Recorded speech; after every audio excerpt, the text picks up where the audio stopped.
Okay, so let's dive into something that's been well, kind of making headlines recently. HMPV. You might be hearing about this virus for the first time, but it's been causing some concern, especially with this recent outbreak in China. Yeah, and it's understandable that people are a little bit concerned. We're seeing this surge in cases, particularly in China, where it's actually causing more hospitalizations than COVID-19, rhinovirus, or even adenovirus. Wow, that's a pretty sterling statistic, and I think it makes people wonder if this is something that they should be worried about, especially since most of us, haven't even heard of HMPV before this. Right. It's not exactly a household name. But even though it was only officially discovered in 2001, research shows it's been circulating among humans for at least 50 years, maybe even longer. So it's not a brand new virus, but it's definitely one that's grabbing our attention now. So why all their concerns now?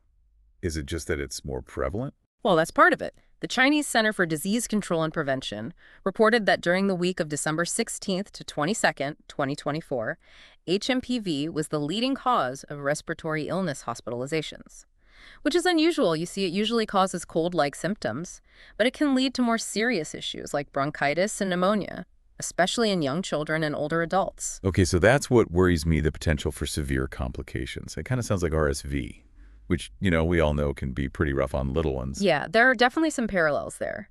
HMPV is actually part of the same family as RSV, the Pneumoviridae family. And like RSV, it mainly affects the under 5 age group, those over 65, and anyone with a weakened immune system. So are we looking at a situation where this becomes a seasonal threat like RSV, something we need to be prepared for every year? Well, it's too early to say for certain, but yeah, that's a possibility. Epidemiologists Jacqueline Stevens and virologist Jill Carr from Flinders University in Australia. They believe the current surge is likely a normal seasonal increase. Not a full-blown emergency, but it's definitely something to keep an eye on. Yeah, I mean, it's definitely unsettling to think about another respiratory virus becoming a regular concern, especially after everything we've been through with COVID-19. But let's get back to the basics for a moment. Where did this virus come from? Did it jump from animals to humans? Actually, no. As I mentioned earlier, it's been circulating in humans for quite some time. We just didn't have the tools to identify it until relatively recently. In fact, many cases of HMPV were probably misdiagnosed as RSV in the past because the symptoms are so similar. That makes sense. So it's been hiding in plain sight all along. But now that we know what we're dealing with, let's talk about those symptoms.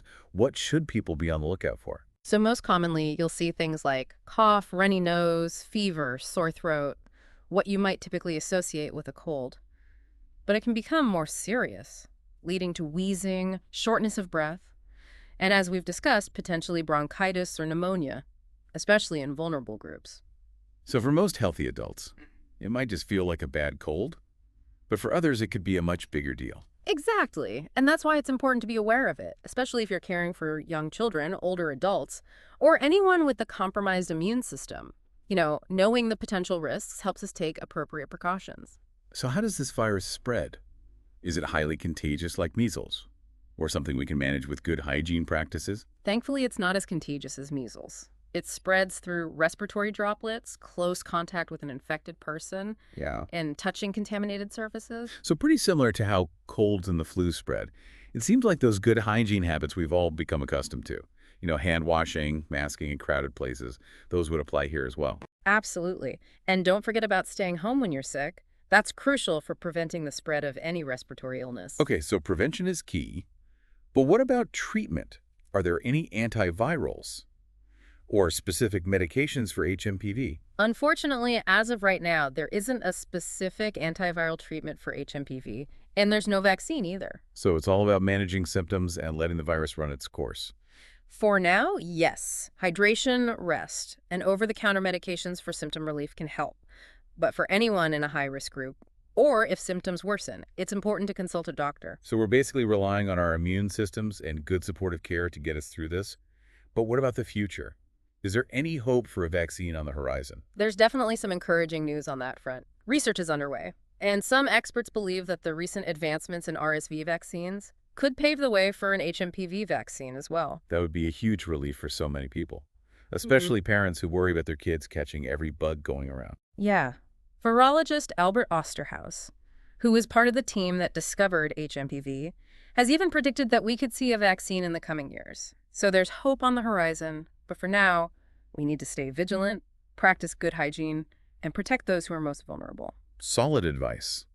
So while this recent outbreak is concerning, it sounds like we're not dealing with a completely unknown entity. Exactly. We're learning more about HMPV all the time. And while the lack of specific treatments and vaccines is a concern, the fact that it's not a brand new virus and that it spreads similarly to other respiratory viruses gives us some tools to manage it. It's definitely a reminder that we need to stay informed and take precautions, but not panic. Exactly. And with research ongoing, hopefully we'll have even better tools to combat HMPV in the near future. Well, we've covered a lot of ground here already, but there's still much more to explore. We'll be right back to delve deeper into the research surrounding HMPV and what it means for all of us. You know, it's interesting how much we've learned about HMPV in such a short amount of time. It really is. I mean, it was only discovered, what, in 2001? Yeah. But we already know so much about it. Its structure, how it replicates, how it spreads. It makes you wonder, how did it fly under the radar for so long? Well, for one thing, HMPV is a master of disguise. Its symptoms are so similar to other respiratory viruses that it was often mistaken for something else, especially RSV. It wasn't until researchers in the Netherlands started using these advanced molecular techniques that they were actually able to isolate and identify it. So it was basically hiding in plain sight, blending in with the crowd of other viruses causing sniffles and coughs. Precisely. And back then, the technology needed to identify and differentiate viruses at a molecular level wasn't as advanced. Now, if a doctor suspects HMPV, they can order a specific test like a polymerase chain reaction test, or PCR test for short. PCR, that sounds familiar. And that was used to diagnose COVID-19? Yeah. That's right. It's a very sensitive test that can detect the genetic material of a virus in a sample, whether it's from a nasal swab or a blood sample. In the case of HMPV, it helps distinguish it from other respiratory illnesses with similar symptoms. So it's not like a routine test, but something a doctor would order if they had a strong suspicion of HMPV. Exactly. And this difficulty in diagnosis just highlights how important it is to be aware of this virus and its potential impact, especially for those more vulnerable groups we talked about earlier. That's a really important point. Early detection can make a big difference in managing any illness, especially one that can escalate quickly. Absolutely. Now, going back to the outbreak in China for a moment, we know there are different strains of HMPV, much like there are different strains of the flu. Do we know anything about the specific strain that's circulating there? That's a good question. Is there a particular strain that's more worrisome than others? Well, the information we have doesn't really delve into the specifics of the strain. However, we do know there are two main genetic lineages of HMPV, subtype A and subtype B. And within those, there are further subgroups. Researchers are still investigating whether certain strains are linked to more severe illness. So for now, there's no clear evidence that any one strain is inherently more dangerous. That's what the research suggests. It seems that individual susceptibility and underlying health conditions play a bigger role than the specific strain itself. So similar to other respiratory viruses, some people might experience mild symptoms while others get hit much harder, depending on their overall health and immune system. Exactly. However, one study did mention that subtype B might be linked to a longer duration of cough and more general respiratory symptoms compared to subtype A. Interesting. So while we don't have like a super strain to worry about, there's still nuances to how different subtypes might affect people. That's right, and it underscores the importance of ongoing surveillance and research to track the evolution of this virus and better understand its impact. Okay, so back to the big picture for a moment. It's fascinating to me that HMPV has been around for so long without being detected. How is it possible for a virus to circulate for decades, maybe even centuries, without us knowing about it? That's a great question. It really speaks to the complexity of viruses and the challenges of identifying new pathogens. In the case of HMPV, it likely went unnoticed for so long because its symptoms were so easily mistaken for other common respiratory illnesses. So it's kind of a stealth virus, blending in with the crowd. Precisely. Plus, back then, the technology needed to identify viruses at a molecular level wasn't as advanced. It wasn't until researchers had the tools to really delve into the genetic makeup of these viruses that HMPV was finally revealed. That makes sense. It's like we needed a whole new level of scientific detective work to uncover this one. Exactly. But now that we know it exists, we need to figure out what it means for public health. Right now that we've unmasked this hidden threat, what steps can we take to protect ourselves and others? Well, first and foremost, we need to increase awareness among healthcare providers and the public, recognizing HMPV as a potential cause of respiratory illness. particularly in vulnerable populations, is critical for prompt diagnosis and appropriate management. So it's about educating people about the virus, the symptoms, and the potential risks, especially for those who are more likely to experience severe complications. Absolutely. Early recognition and diagnosis can lead to better outcomes. And of course, we need to continue research into the development of antiviral treatments and hopefully a vaccine. Similar to what we've seen with RSV, the scientific community is mobilizing to develop targeted therapies and preventive measures. That's right. There's already talk about a combined vaccine that could offer protection against both HMPV and RSV. That would be incredible. A two-in-one vaccine can make a huge difference, especially for parents who are constantly worried about their kids catching these respiratory bugs. Exactly. It could significantly reduce the burden of these illnesses, especially in those high-risk groups. But until then, we need to rely on the preventative measures that we know work. The tried and true methods, like hand washing, masking, and staying home when sick, those are still our best defense, even against this relatively new virus. You got it. These simple actions can significantly reduce the spread of respiratory viruses, including HMPV. And the good news is, HMPV isn't as easily transmissible as some other respiratory viruses like measles. Okay, so it's not quite as contagious as some of the other heavy hitters out there. That's reassuring. It is, but it's still important to take precautions, especially if you're in a high-risk group or interacting with someone who is, even if you're healthy. You could unknowingly spread it to someone who's more vulnerable. That's a good reminder that we're all interconnected when it comes to public health. Our actions can have a ripple effect on those around us. Exactly. So we've covered a lot of ground here, from the alarming outbreak in China to the biology of HMPV itself, and the hopeful prospect of a future vaccine. It's been a really insightful journey.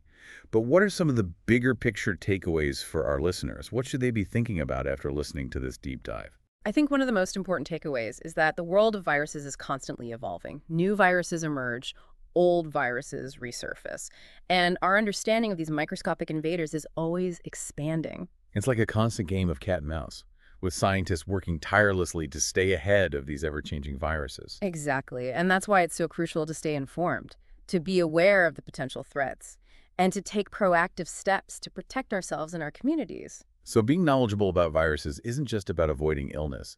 It's about being an informed and responsible member of society. Precisely. Another key takeaway is that even though new viruses can sound scary, it's important not to panic. We have knowledge and tools at our disposal to combat these threats. And those tools include not just vaccines and treatments, but also those simple everyday actions like hand washing and masking that we've all become so familiar with. It's empowering to remember that we have agency. We're not helpless in the face of these challenges. Absolutely. Those seemingly small actions can have a huge impact on preventing the spread of viruses and protecting those who are most vulnerable. It's a reminder that we all have a role to play in keeping ourselves and our communities healthy. Well said. Now, I have a question that's been on my mind throughout this discussion. We've talked a lot about the similarities between HMPV and RSV and how they often circulate together. Could someone actually be infected with both viruses at the same time? That's a really intriguing question, and one that researchers are still exploring. It's certainly possible, given that co-infections with multiple respiratory viruses are not uncommon. But how those co-infections might affect disease severity or treatment outcomes is still an area that needs further investigation. It's like a whole other layer of complexity, trying to understand how these viruses might interact within the human body. Exactly. It's a fascinating area of study. And as we learn more about those intricate interactions, we'll be better equipped to develop even more effective prevention and treatment strategies. It seems like with every answer, we uncover a new set of questions. It's a reminder that the world of viruses is full of mysteries, and we're only just beginning to scratch the surface. That's the beauty of scientific exploration, isn't it? There's always more to learn, more to discover, and that ongoing quest for knowledge is what ultimately drives progress and helps us stay ahead of these ever-evolving threats. Well, we've covered a lot of ground in this deep dive into HMPV, but before we wrap up, we have one final thought-provoking question to leave you pondering. We'll be right back after a short. So we're back, and as we're wrapping up this deep dive into HMPV, I keep thinking about how much this virus has in common with RSV. I mean, they're both respiratory viruses, they cause similar symptoms, they primarily affect the same age groups, and we don't yet have specific treatments or vaccines for either one. Yeah, it is a striking parallel. It really makes you wonder if there's something about these two viruses, maybe even at a molecular level, that makes them behave so similarly. It's almost like they're following the same playbook. And as you mentioned earlier, some scientists are already exploring that idea. of a combined vaccine that could target both HMPV and RSV. Yeah, it's a really exciting prospect. Imagine the impact a two-in-one vaccine could have, especially for, young children and older adults who are most vulnerable to these viruses. It would be a game changer, wouldn't it? It could potentially prevent a lot of suffering and anxiety, particularly for parents who are constantly on edge during cold and flu season. Absolutely. It speaks to the incredible potential of scientific research. By understanding these viruses in more depth and harnessing the latest advances in vaccine technology, we could be on the verge of a major breakthrough in protecting vulnerable populations. It's definitely a reason to be hopeful. Hmm. But even as we look ahead to those potential breakthroughs, it's important to remember that we're not powerless in the face of HMPV right now. We still have those trusty preventative measures like hand washing, masking, staying home when we're sick. That can make a real difference in curbing its spread. You're absolutely right. It's easy to feel overwhelmed when we hear about new viruses and outbreaks, but it's empowering to remember that we have agency. We can take steps to protect ourselves and those around us, and those steps, while simple, can have a ripple effect throughout our communities. Yeah, it's a great reminder that our individual actions can contribute to a collective effort in safeguarding public health. And I think that's a really powerful message, especially in a world where we're increasingly interconnected. Couldn't agree more. We're all in this together. And by working together, by taking those proactive steps to protect ourselves and others, we can navigate these challenges more effectively. Well said. So to sum it all up for our listeners, what's the key message you want them to take away from this deep dive into HMPV? I think just stay informed, but don't panic. HMPV is a serious virus, particularly for certain groups, but we're learning more about it all the time. Research is underway, and hopefully we'll have vaccines and treatments in the near future. But in the meantime, we have the power to reduce its spread through those simple yet effective preventative measures. Those are words of wisdom we can all live by. And remember, knowledge is power. The more we understand about viruses like HMPV, the better equipped we are to make informed decisions and stay healthy. Absolutely. Keep learning, stay curious, and don't be afraid to ask questions. The world of viruses is fascinating.